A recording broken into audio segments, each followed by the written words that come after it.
नमस्कार साथियों, मैं मनोज सिंह आज आपसे रूबरू हो रहा हूं उस विषय पर जिस विषय की चर्चा घर घर गली गली है। कारण क्या है कि अभी आपने देखा उत्तर प्रदेश में भाजपा सरकार ने 60,200 कुछ पदों को नियुक्ति के लिए निकाला था। वो पद का नाम था पुलिस कांस्टेबल भर्ती परीक्षा और उसमें उत्तर प्रदेश के कम से कम 50 लाख से ज़्यादा युवाओं ने प्रतिभाग किया इस सपने के साथ कि हमारा नौकरी मिलेगा और हमारी ज़िंदगी सेटल हो जाएगा, हमारे परिवार की उन्नति होगी। लेकिन उत्तर प्रदेश की सरकार ने जो दावा किया, जिस विश्वास के साथ परीक्षा कराया, वो सब कहीं ना कहीं धड़ाक हो गया।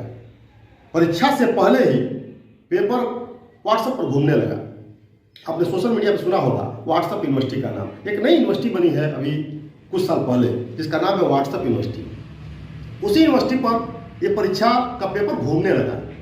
युवा हतोत्साहित हो गए। लोगों ने अपील करना शुरू किया। पहले तो सरकार ने चाहा कि इस बात को झूठा साबित कर दिया जाए और परीक्षा को आगे कंटिन्यू किया जाए, लेकिन कहीं ना कहीं जब सच्चाई सामने आई तो सरकार को बैकफुट पर जाना पड़ा और परीक्षा को रद्द करना पड़ा। इस पर तमाम लोगों ने अपनी अपनी प्रतिक्रिया दी। उस प्रतिक्रिया से पहले मैं कहना चाहता हूँ कि जिन युवाओं ने अपने सपने संजोया, जिन युवाओं ने अपने आप को तैयार किया कि हम सिपाही बनकर अपनी मातृभूमि की रक्षा करेंगे, अपने घर परिवार का नाम रोशन करेंगे, उनके सपनों का क्या?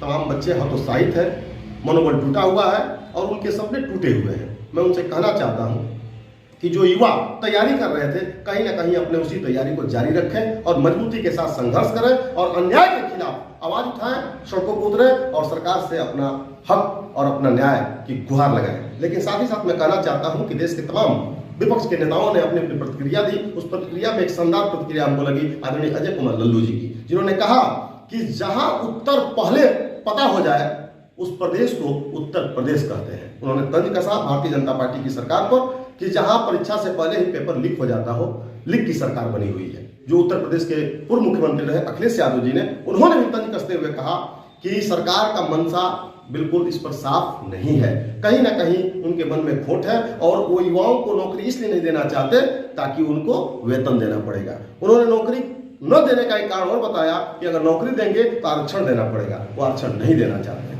तमाम इस तरीके से लोगों की प्रतिक्रिया आई। उसको प्रतिक्रिया प्रियंका गांधी जी का भी आया। उन्होंने कहा कि इस मामले की सीबीआई जांच होनी चाहिए और जांच के साथ जितने भी उसमें अपराधी किस्म के लोग संलिप्त हैं उनके खिलाफ कार्रवाई होनी चाहिए। साथ ही साथ युवाओं के लिए उन्होंने कहा कि पारदर्शी और शुचिता के साथ अगर परीक्षा करानी है और लोगों में विश्वास कायम रखना है तो इसका फीस न लिया जाए। भर्ती में जो है बच्चों को बस और रेलवे टिकट फ्री दिए जाए ताकि वो लोग फ्री में एग्जाम दे सकें, क्योंकि बच्चों का आरोप है कि सरकार परीक्षा कराकर अपना खजाना भरना चाहती है, ना कि नौकरी देना।